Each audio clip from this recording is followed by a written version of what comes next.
Press క్లబ్కు రావడానికి కారణం 4-5 అంశాలు మీ ముందు ప్రస్తావించేదానికి రావడం జరుగుతూ ఉంది. మొదటిది, 12 సంవత్సరాల భారతీయ జనతా పార్టీ కేంద్ర ప్రభుత్వ పరిపాలన. రెండవది, రేపో మాపో పూర్తి చేయబోయే 19 సంవత్సరాలు ముఖ్యమంత్రిగా పూర్తి చేయబోయే మా మిత్రుడు చంద్రబాబు నాయుడు గారి ఆస్థానం పరిపాలన. మూడవది, మా మిత్రుడు కుమారుడు, చెప్పకుండా ఉండలేను, ఆయన గమ్ముకుంటే నేను కూడా గమ్ముగా ఉండేవాడిని, ఆయన మావిగన్నట్టున్నాడు, జగన్మోహన్ రెడ్డి. నాలుగవది, ప్రత్యేక హోదా, దళిత క్రైస్తవులు, కాపులు ఆంధ్రప్రదేశ్ రాష్ట్రంలో.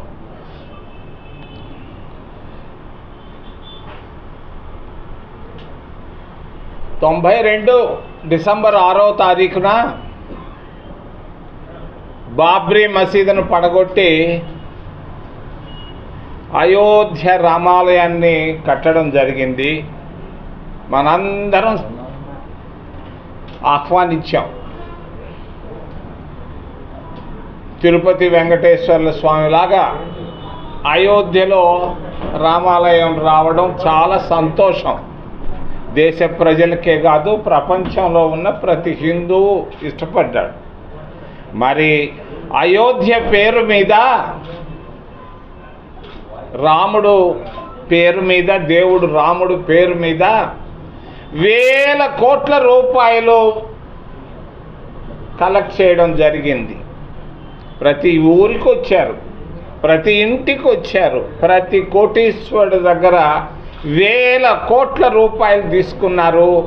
మరి భారతీయ జనతా పార్టీ సోదరులు, మిత్రులు ఇస్తూ ఉంది. ఈరోజు ములాయం సింగ్ కొడుకు కూడా నిన్న మాట్లాడాడు. వేల కోట్ల రూపాయల అవినీతి జరిగింది రామాలయం పేరు మీద. నేను పాపం ఆస్ట్రేలియాలో ఉన్నట్టున్నాడు, మెల్బోర్న్లో ప్రధానమంత్రి గారు. వారిని నేను డిమాండ్ చేస్తున్నాను, మరి ఈ విశాఖపట్నం ప్రెస్ క్లబ్ నుంచి వెంటనే ఈ రామాలయ నిధుల పైన సిబిఐ విచారణ వేయాలి, వేసి తీరాలి.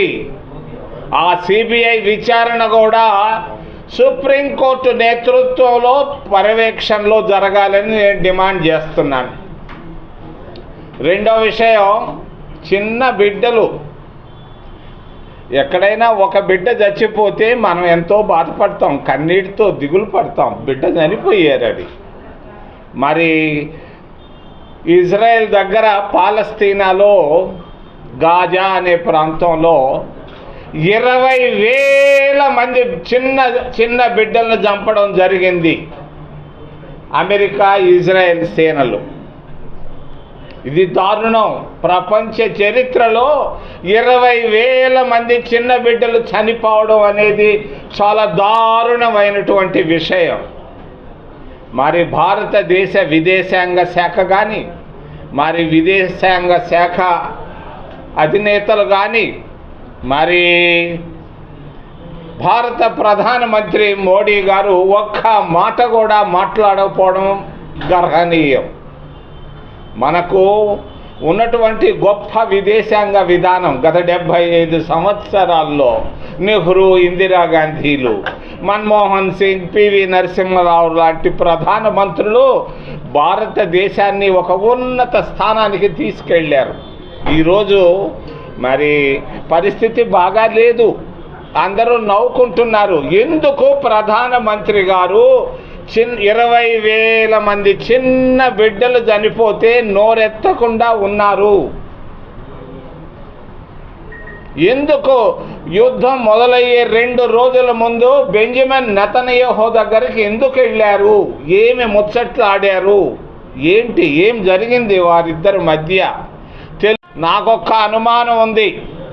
భారతదేశ విదేశాంగ శాఖ మాట్లాడకపోవడానికి కారణం, అమెరికా ఇజ్రాయెల్ పైన వ్యతిరేకంగా ఒక కామెంట్ కూడా చేయలేకపోవడానికి కారణం ప్రధానమంత్రి గారి మిత్రుడు, ప్రియమిత్రుడు అదానీ గారు ఉన్నారని నా అనుమానం. ఎందుకు? అమెరికా చేతుల్లో ఆయన ప్రియమిత్రుడు దొరికిపోయాడు. మరి బైడెన్ ఉన్నప్పుడు వాళ్ళు ఒప్పుకోలేదు. బైడెన్ ఉన్నప్పుడు అప్పుడు అధ్యక్షుడు ఒప్పుకోలేదు. నాకు తెలుసు ఎన్నోసార్లు వెళ్ళారు అమెరికాకి, న్యూయార్క్కి, వాషింగ్టన్కి. అక్కడ బ్రతిమలాడుకున్నా కూడా బైడెన్ అనే ఆయన ఒప్పుకోలేదు. కేసులు కట్టాడు, ఆయన పైన చేసిన తప్పుని పట్టుకున్నారు. కానీ తన మిత్రుడు కొరకు మరి దేశ ఔన్నత్యాన్ని తగ్గించడం జరిగింది. మరి భారతదేశం ఒకప్పుడు పరిస్థితులు, ఈరోజు పరిస్థితులు ఏమి మోగపోయిందా? భారతదేశం 150 కోట్ల మంది ప్రజలు ఉన్నటువంటి భారతదేశం ఒక్క మాట కూడా చిన్నారులు చనిపోతే మాట్లాడకపోవడం గర్హనీయం. విశాఖ ఉక్కు ఆంధ్రుల హక్కు, ప్రత్యేక హోదా ఆంధ్రుల హక్కు, ఈ రెండు కాంగ్రెస్ పార్టీ తెచ్చినాయి. ఈరోజు విశాఖ ఉక్కు పైన ఒక్క మాట కూడా ప్రధానమంత్రి మాట్లాడకపోవడం, మా మిత్రుడు చంద్రబాబు నాయుడు ఆయనకు చెప్పి మాట్లాడించకపోవడం, ఇవన్నీ ఆంధ్రప్రదేశ్ ప్రయోజనాలకు ఉపయోగపడటం లేదు. ప్రత్యేక హోదా ఆంధ్రుల హక్కు అని చెప్పాడు డాక్టర్ మన్మోహన్ సింగ్ గారు పార్లమెంట్లో, రాజ్యసభలో. అంటే ఈరోజు మన ఆంధ్రప్రదేశ్ రాష్ట్రం మరి ఆర్థిక సంక్షోభంలో ఉంది. ఈ ఆర్థిక సంక్షోభంలో నుంచి బయటకు పడాలంటే ప్రత్యేక హోదా మనకు అవసరం. ఈ ప్రత్యేక హోదా ఇవ్వడంలోనూ సాధించడంలోనూ మరి మా మిత్రుడు చంద్రబాబు నాయుడు గారు ఫెయిల్ అయ్యారు. మరి అంతకు ముందు ఉన్నటువంటి ముఖ్యమంత్రి జగన్మోహన్ రెడ్డి గారు ఫెయిల్ అయ్యారని చెప్పక తప్పదు. చంద్రబాబు నాయుడు గారి పరిపాలన 19 ఏళ్ళు రేపో మాపో పూర్తి అయిపోతాడు ఆయన ముఖ్యమంత్రిగా. మరి ఏమి సాధించాడు చంద్రబాబు నాయుడు గారు? ఏమి 17 ఏళ్లలో ముఖ్యమంత్రిగా ఆంధ్రప్రదేశ్ రాష్ట్రానికి ఏమి సాధించాడు? ఏమి చేశాడు? ఏమి చేయగలడు? విశాఖ ఉక్కు ఫ్యాక్టరీ అమ్మకాన్ని ఆపలేకపోతున్నాడు. తిరుపతి విమానాశ్రయం పుణ్యక్షేత్రంలో ఉన్నటువంటి 4000 ఎకరాల భూముల్ని అమ్ముకుంటుంటే అదానికి దాన్ని ఆపలేకపోతున్నాడు. ఎందుకయ్యా స్వామి నీ సపోర్టు వాళ్ళకి, వాళ్ళ సపోర్టు నీకు? ఏమి సాధించావు? గత 2 సంవత్సరాల్లో భారతీయ జనతా పార్టీ నుంచి నువ్వు సాధించింది ఏంది? ఒక్క చిన్న మాట చెప్పగలవా ఓ మిత్రమా? చంద్రబాబు నాయుడు గారు చెప్పగలిగితే నేను సంతోషిస్తాను, ఆహ్వానిస్తాను.